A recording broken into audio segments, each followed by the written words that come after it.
새로운 문화 충격 때문에 감사합니다. 제가 기도 한번 하겠습니다. 참 좋으신 하나님 감사합니다. 우리 하나님께서 사랑하시는 우리 동산교회를 통해서 하나님 은혜 받아주시고 이것을 통해서 주의 백성들이 날마다 흥하며 또 번성해지는 역사가 이곳에서 일어날 수 있도록 도와주시옵소서. 부정한 종을 세우셨습니다. 입술을 주관하여 주시고 주장하여 주시옵소서. 감사드리옵고 존귀하신 예수 그리스도 이름으로 기도드리옵나이다. 아멘. 반갑습니다. 강단을 허락해 주셔서 감사드리고 어떤 사람인지도 모르는데 강단을 허락해 주신 그 용기에 참 감사를 드리고 조금 더 중한 무게감을 좀 느끼게 됩니다. 제가 고등학생 그 사역을 한국에서 참 오래 했습니다. 한 10년 했는데 마지막에 미국에 올 때는 이제 고등학교에 있는 교목으로 한 2년 있었습니다. 제가 있으면서 늘 이제 고민했던 것이 뭐냐면은 제가 슬로건이 이제 보면은 이제 주보에 나오잖아요. 항상 기본으로 돌아가자였습니다. 왜냐하면은 제가 신앙생활을 해보고 학생들을 가르쳐 보니까 기본이 제일 중요하더라고요. 그래서 이제 기본이 뭐냐? 그러니까 예배와 기도다. 친구들하고 이제 예배와 기도를 이제 가지고 열심히 했습니다. 그런데 우리 청소년들이 변화가 없는 거예요. 우리 친구들이. 그래서 왜 변화가 없을까 고민했어요. 그런데 오카노 목사님의 가르침을 제가 받고 이제 좀 알게 된 거죠. 유레카 하게 되었습니다. 그것이 뭐냐니까 한번 설교하는데 그런 얘기를 하시더라고요. 많은 목사들이 착각하는 것이 뭐냐면 한 번의 설교를 사람을 변화시킬 수 있을 것이라고 생각해서 설교에 목을 매는데 사실은 그 한 번의 예배로 사람은 잘 변화되지 않는다. 왜? 기본적인 죄인으로 모습으로 살아가기 때문에 예배를 통해서 잘 변화되지 않는다라고 하시더라고요. 그래서 대체 그러면 뭡니까? 라는 질문에 제자 훈련을 하라 그 얘기였습니다. 그래서 학생들하고 이제 제자 훈련을 하기 시작했습니다. 근데 1년 지나니까 변화가 좀 있을 줄 알고 친구들을 보니까 전혀 변화가 없는 거예요. 몇 년 했을까요? 3년 했습니다. 3년을 꼬박 하니까 이제 변화가 일어나기 시작하더라고요. 예배에 지각하는 친구들도 3년 제자 훈련을 일주일에 2번씩 했죠. 하고 나니까 예배에 대한 그 개념과 하나님이 누구신지, 내가 왜 그 믿음을 가지고 살아야 되는지 그런 거 아주 기본적인 것부터 가르치기 시작하니까 그때서야 좀 나오기 시작하더라고요. 그래서 제가 이제 자신감을 가졌죠. 한번 설교할 때 열심히 할 필요 없다. 제자 훈련만 열심히 하자. 이렇게 핑계 아닌 핑계를 대고 그렇지만 오늘 이곳에서는 제가 최선을 다해서 하나님의 말씀을 같이 한번 나누고 우리가 은혜를 받았으면 좋겠습니다. 프랑스의 철학자 들리지라는 사람이 있습니다. 이 들리지라는 사람이 쓴 책에 보면은 천의 공원이라는 책이 있습니다. 그 책에 보면은 노마드라는 단어를 씁니다. 그래서 그 들리지 때문에 노마디즘이라는 그런 단어가 생기게 됩니다. 그러니까 노마드라는 말은 뭐냐면 뜻이 뭐냐면 유목민입니다. 유목민. 여러분들 유목민 뭔지 아시죠? 양을 치는 사람들. 그러니까 양이나 염소를 치기 위해서 한 자리에 머물러 있지 않고 양을 치기 위해서 이곳저곳을 떠돌아다닙니다. 어느 곳이냐면 풀이 있는 곳에, 양을 먹일 수 있는 곳에. 그래서 적당한 곳이 있으면은, 쉴만한 곳이 있으면은 양을 풀어서 양을 먹이고, 그리고 또 이 풀이 없으면은 또 다른 곳으로 옮기는 것이 이 유목민입니다. 그래서 유목민이라는 것은 뭐냐면 양치는 사람, 풀을 찾는 사람, 그리고 땅에 정착하지 않고 이곳저곳을 떠돌아다니는 사람. 그런데 이 사람들의 특징이 뭐냐면 하나의 목적이 있습니다. 단 하나죠. 양을 먹이고 치는 것입니다. 그 양이 원하는 곳이라면 어디든지 갑니다. 그런데 이 사람들의 그 철칙이 뭐냐면 양을 먹이기 위해서 그 모든 풀을 다 없애는 것이 아니에요. 내년에 또다시 올 수 있으니까 적당하게 먹을 정도 되면 양을 몰아서 다른 곳으로 가게 됩니다. 유목민이라는 이 노마드라는 그 정신이 나중에 노마디즘으로 변하게 됩니다. 그래서 이게 뭐냐면 요즘에 철학적으로 보면은 기존의 가치와 삶의 방식을 부정하고 불모지로 옮겨 다니며 새로운 것을 창조해내는 것. 그러니까 이곳에 땅에 머물러 있으면 그 땅의 지형에 맞게끔 양을 치고 또 양을 먹이게 되는 거죠. 또 공간적인 이동만 가리키는 것이 아니라 버려진 불모지를 새로운 땅으로 바꾸어 가는 것. 요즘에 이제 이 디지털 노마디즘이라고 해서 이런 말이 나옵니다. 그것은 뭐냐면 시공간의 제약 없이 인터넷 속에 접속하여서 필요한 정보를 찾고 쌍방향으로 소통하는 것. 요즘에 핸드폰 가지고 있죠. 그러니까 여러분들은 그 시대가 말하는 디지털 노마디즘에 있는 것입니다. 핸드폰 가지고 있으면 어디든지 정보를 얻을 수 있죠. 심지어는 극장에 영화를 보러 가지 않아요. 핸드폰으로도 충분히 영화를 볼 수 있으니까. 그러니까 이 디지털 기계만 있으면은 어디든지 새로운 문화를, 새로운 것을 창출해낼 수 있는 것이 이 노마디즘이죠. 근데 이 노마디즘에 대한 것을 철학적으로 잘 해내는 기업이 있습니다. 예, 여러분들이 잘 알고 있는 기업입니다. 삼성입니다. 삼성전자의 그 사장이 한 슬로건이 뭐냐면 노마디즘으로 끊임없이 도전하라. 사실은 삼성은 끊임없이 뭔가를 추구합니다. 변화를 줍니다. 삼성이 처음 시작했던 게 뭔지 아시죠? 뭐 텔레비전, 예. 그리고 좀 지나서 TV, TV에서 점차 발전합니다. LCD, LED 막 발전하고 더 요즘에는 더 광범위하게 발전하죠. 그런데 그 삼성과 반대되는 또 기업이 하나 있습니다. 이 노마디즘보다는 평생을 하나의 우물을 파자라는 거죠. 소니. 그러니까 지금 예전에 저희들이 이제 디지털 기계를 보면은 다 소니였습니다. 요즘에 어떠죠? 다 보면은 삼성, LG죠. 그 변화에 맞추어서 개혁하고 도전하고 창조해내는 그 정신이 노마디즘입니다.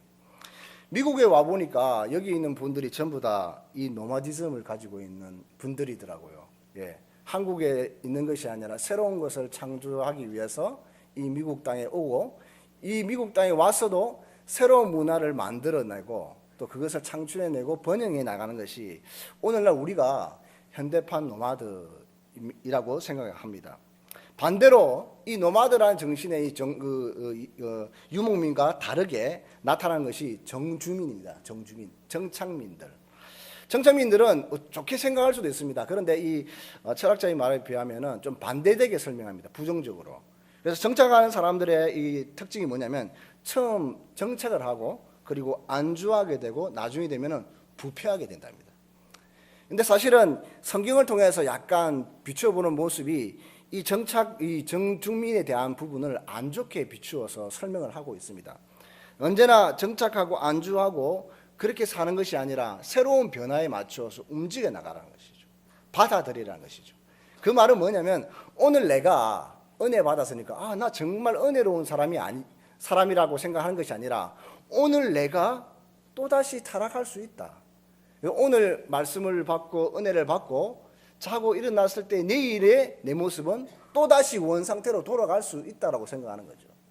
그래서 저 사람이 은혜 받았으니까 평생 갈 거야가 아니라 계속해서 끊임없이 우리는 개선하고 개선해야 되는 존재들이라는 것을 말해주는 것입니다. 그래서 우리가 이 정주민을 바라볼 때에 안착하고 그리고 안주하고 나중에는 부패해버립니다. 어떻게 합니까? 우리만 살 수 있어라고 하면서 고착화되는 것이죠. 그래서 대부분 교회가 오래되면은 새로운 교인들이 들어오기가 쉽지 않습니다. 제가 한국에 있던 교회가 거의 70년이 된 교회인데 교회 안에 성도님들은 아주 행복해요. 사돈의 팔촌에 막 한 명 끄집어내면은 고구마 줄기 끌려오듯이 쭉 옵니다. 사돈의 팔촌, 고모, 언니 막. 제가 한 번은 실수한 적이 있는데 어떤 분이 계시길래 큰 잘못을 저지르는 거예요. 그래서 제가 뒤에서 혀를 차면서 근사님이 내가 저렇게 하면 안 되는데 하더라고요. 그랬더니 옆에 있는 분이 하는 얘기가 옆구리를 툭툭 치더라고요. 사촌이다 이렇게 하더라고요. 그래 깜짝 놀랐어요. 와, 이거 말 조심해야 되겠구나. 근데 그 의미가 무엇인지 이제 조금은 이해가 되더라고요.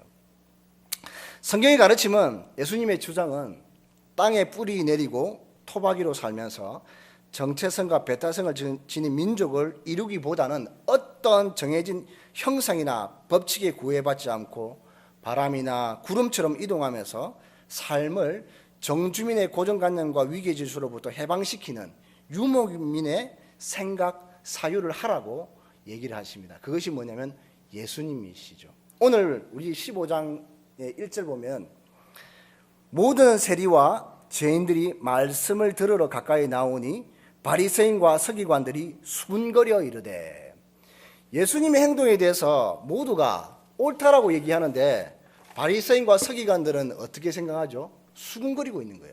아, 저기 예수님이란 분이 있는데 행동이 바르지 못해. 왜 행동이 바르지 못하죠? 세리와 창기들과 밥을 먹고 있거든요. 바리새인과 서기관들이 생각하는 그 고정관념에서는 도저히 상상을 할 수 없는 분이에요.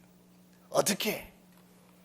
예, 뭐 여기 비유할 수 없지만 밤일하는 분이 계시다면은, 밤에 이제 뭐 일하시는 분이 계시다면 그런 분들하고 먹고 마시니까 목사님 어떻게 그런 사람들과 어울릴 수 있어요?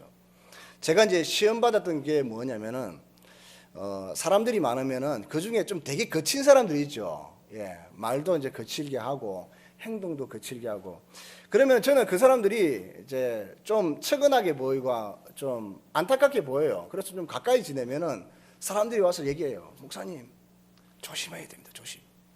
가까이 하지 마세요. 가까이 하지 마세요. 왜 그럴까요? 물든다고.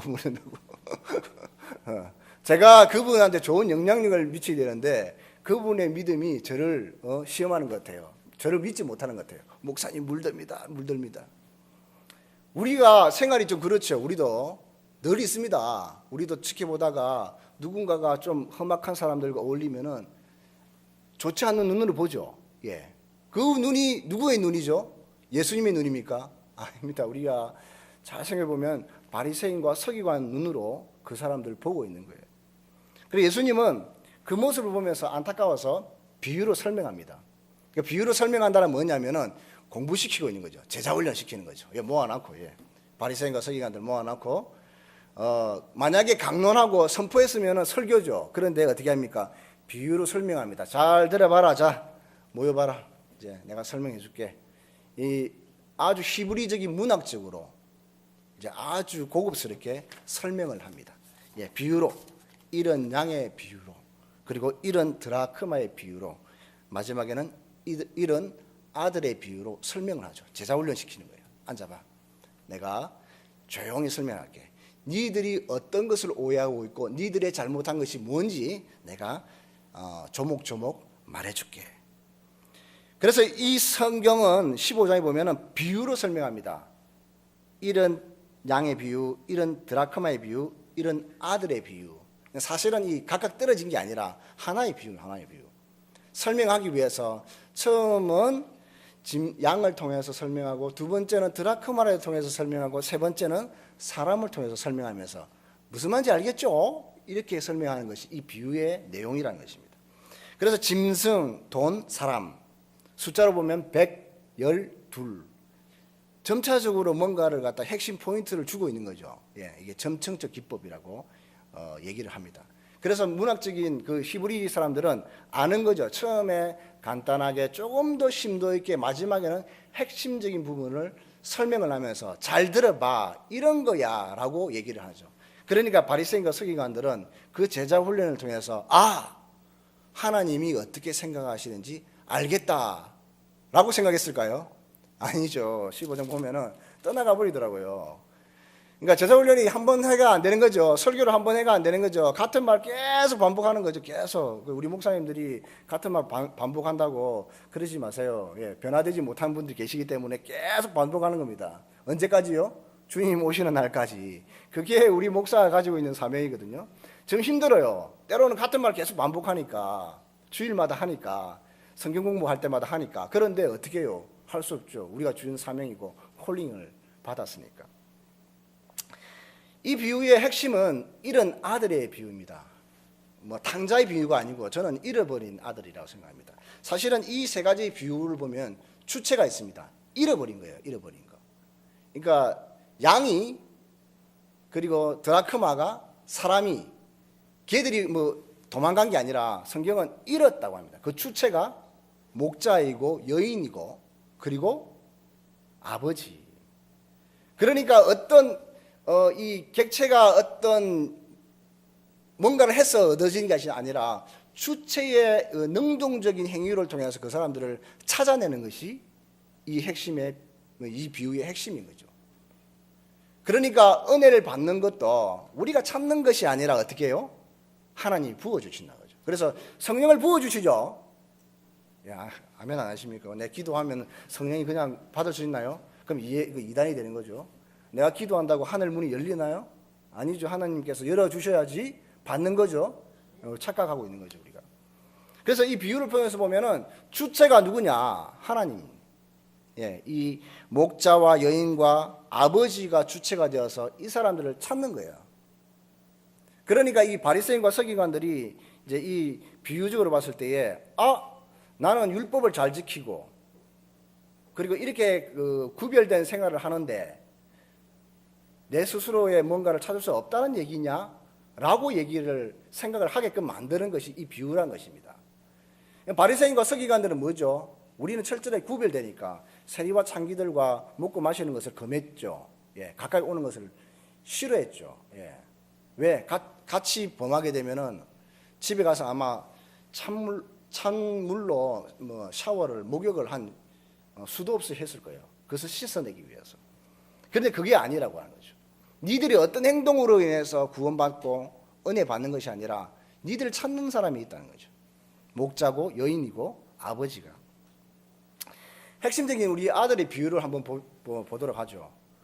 아버지가 두 아들을 가지고 있습니다. 그 두 아들 중에 첫째가 있고 둘째가 있습니다. 말썽을 부리는 사람은 항상 몇째죠?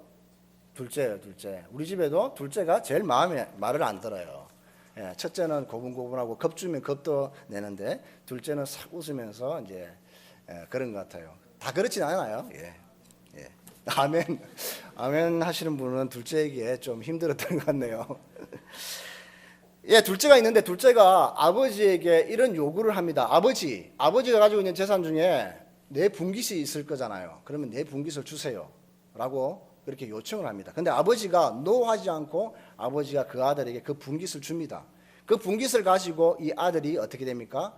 타국으로, 성경 읽어보면 타국으로 가서 허랑방탕하게. 이제 그 단어가 보면은 아주 이게 영어로 뭔지 모르겠습니다. 허랑방탕하다. 예.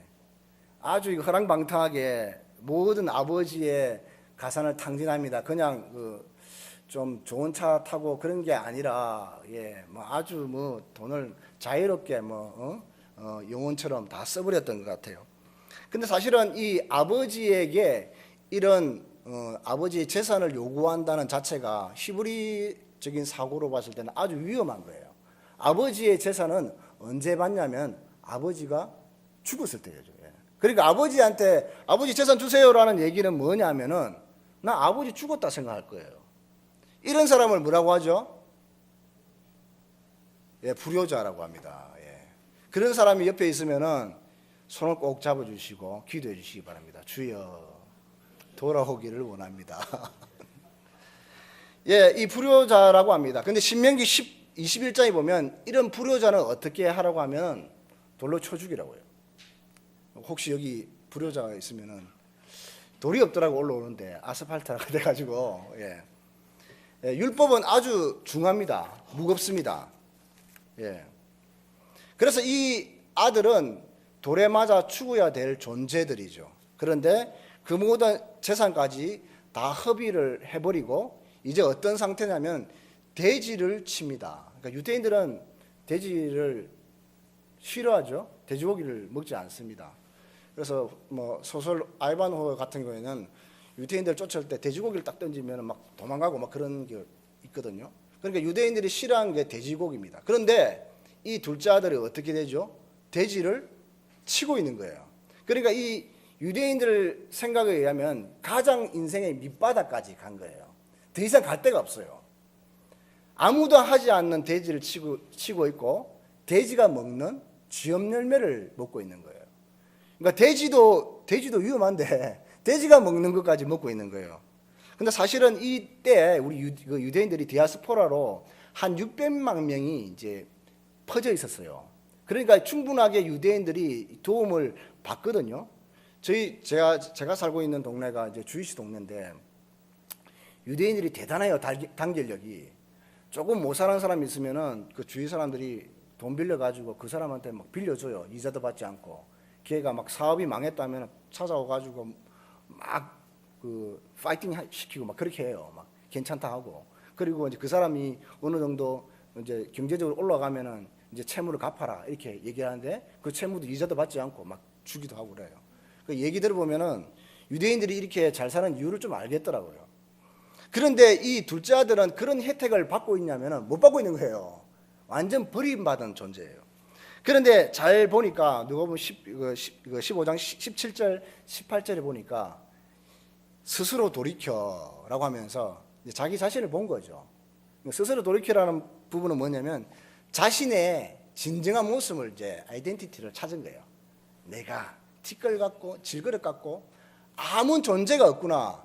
내가 이전까지 있었던 존재의 의미는 아버지 돈 때문에 그런 거구나 라는 것을 알게 된 거죠. 내가 돈이 있을 때 친구가 있었고 내가 돈이 있을 때 어떤 자리가 있었는데 내가 나를 유지할 수 있는 그 돈이 사라지니까 나 진짜 아무것도 아니구나. 티끌이구나. 나 아무것도 아니네 라는 것을 알게 된 거죠. 그래서 가만히 문득 생각해 보니까 우리 아버지 집에는 종들도 하인들도 먹고 마심이 풍족한데 내가 아버지 집에 차라리 종으로 들어가자 그 생각을 하고 돌이켜서 돌아갑니다. 이제 우리가 죄인들이 돌아올 때 환영해야 됩니다. 그죠? 교회 돌아올 때에 문은 열려 있어야 됩니다. 누구나 올 수 있어야 돼요. 흉악한 범죄자라도 흉악한 죄인이라도 이곳에서는 그 모든 무장을 해제하고 그들을 받아들여야 됩니다. 그 사람을 정죄할 수 있는 사람은 이곳에 아무도 없습니다. 누구만이죠? 하나님만. 그래서 우리는 때로는 우리가 정죄하고 싶은 마음과 생각과 말이 있더라도 참아야. 언제까지? 주님 오실 때까지. 그런 교회가 건강한 교회죠. 허물이 있으면 덮어주고 안아주고 그리고 불이 났다면 꺼주고 불난 집에 붙여지라고. 그렇게 해서는 안 된다는 것입니다.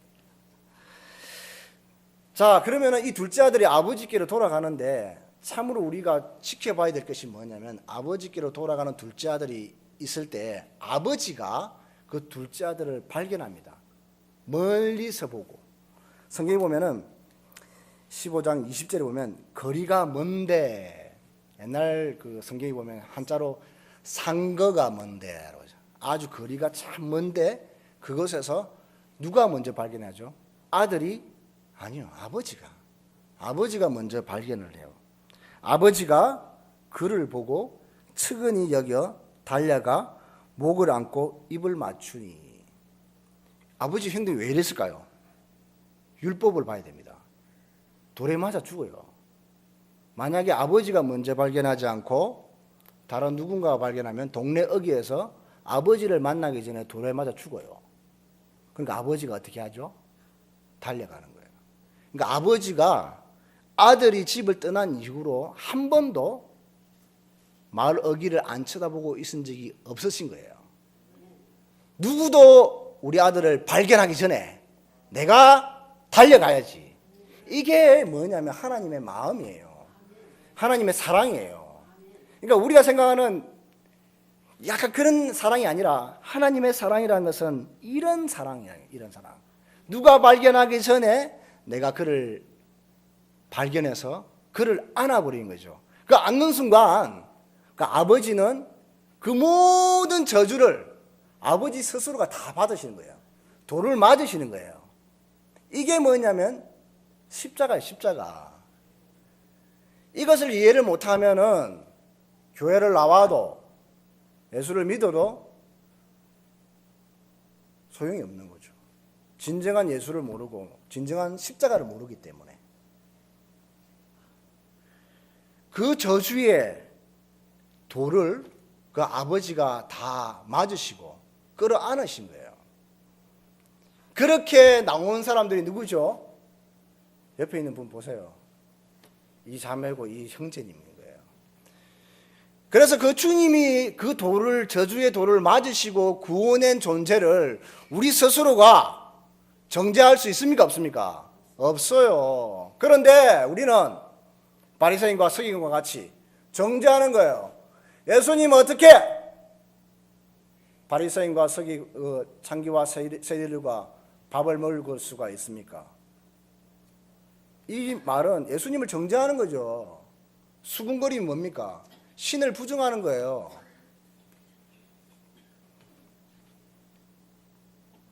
아버지는 그 저주를 맞으면서 그 아들을 회복시켜줍니다. 예. 손에 가락지를 끼우고 신을 시키죠. 신분을 다시 올려줘요. 예. 이제 얘가 내 아들 다시. 심지어는 뭐라고 하냐면 성경에 보면은 내 아들은 죽었다가 다시 살아났다. 선포예요, 선포. 예. 구원의 은혜가 선포로 나는 거죠. 여러분들 죽었습니다. 그런데 예수 그리스도의 사랑으로 다시 살아났습니다. 선포하신 거예요. 새로운 피조물이죠. 그런데 기존에 머물러 있던 그 율법으로는 우리를 살려낼 자가 아무도 없어요. 여기 율법의 613가지를 다 지켜서 거룩하고 산자라고 할 수 있는 분이 계십니까? 제가 손에 장을 지질게요. 예. 10개의 다 장을 지질게요. 없습니다. 그러나 그리스도께서 그 십자가의 은혜로 우리를 죽었던 자를 살려내신 거예요. 그런데 여기서 잘 봐야 될 게 뭐냐면은 첫째 아들이 불만이 있는 거예요. 집에서 보니까 아버지가 저런 놈을 다시금 아들로 세우네? 왜 이렇지? 불만을 가진 거예요. 그래서 아버지가 아들을 찾아가요. 야, 죽었던 네 동생이 살아왔대. 그러니까 같이 가자. 그런데 아들이 28절이면 그가 노하여, 신명기 21장에 보면 얘도 돌에 맞아 죽어야 될 놈이죠. 예. 그가 노하여 들어가고자 하지 아니하거늘. 예. 근데 아버지가 나오죠. 얘가 들어온 게 아니라 아버지 나가는 거예요. 아버지 나가서 권한대. 예. 이런 아버지가 우리 하나님이신 거예요. 예. 아버지 스스로 가시고 찾아오시고. 이 첫째 아들은 바리새인과 서기관들을 비유한다는 것 보이시죠? 둘째 아들은 세리와 창기들을 비유하고 있는 거예요. 결론은 뭐냐면 이 둘 다 아버지가 오신 거예요. 아버지가 마을 어귀에 있는 애를 발견해서 가고, 그리고 노아에서 화를 내고 있는 아들에게 아버지가 찾아가서 야 들어와. 죽었던 이 동생이 살아왔어. 들어와. 그러니까 어떻게 합니까? 노하는 거죠. 싫어.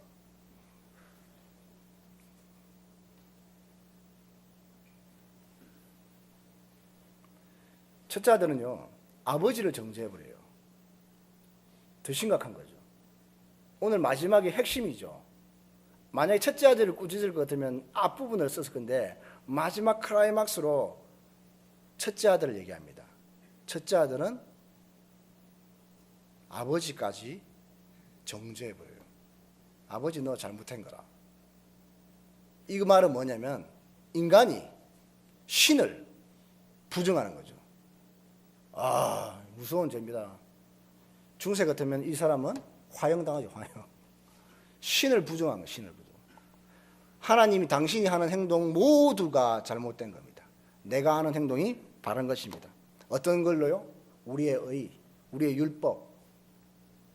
우리는 때로는요, 우리가 세웠던 그 어떤 행동이나 모습들이 때로는 율법으로 다른 사람을 정죄하거나 다른 사람을 죄인으로 만들고 있을 때가 가끔씩 있습니다.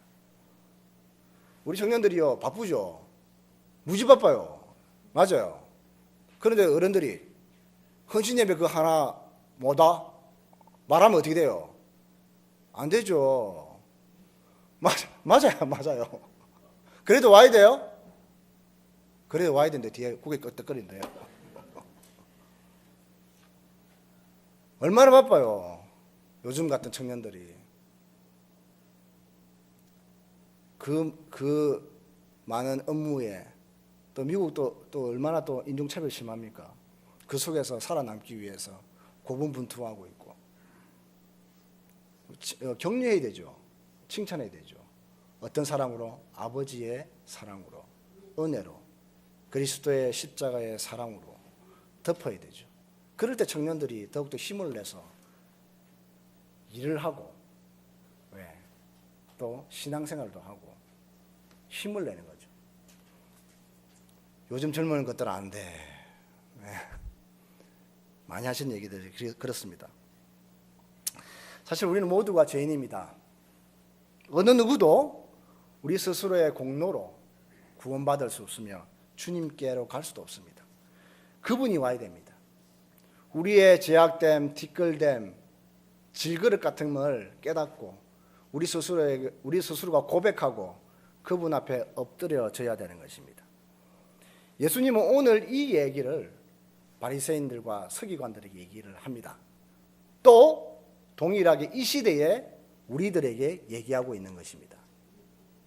여러분들, 주님의 사랑과 주님의 은혜를 받았던 우리, 오늘도 옆에 있는 우리 지체들에게, 많은 사람들에게 그 사랑과 그 은혜를 나누고 그 은혜 가운데서 평화와 자유함을 누릴 수 있는 저와 여러분들이 되기를 간절히 소원합니다.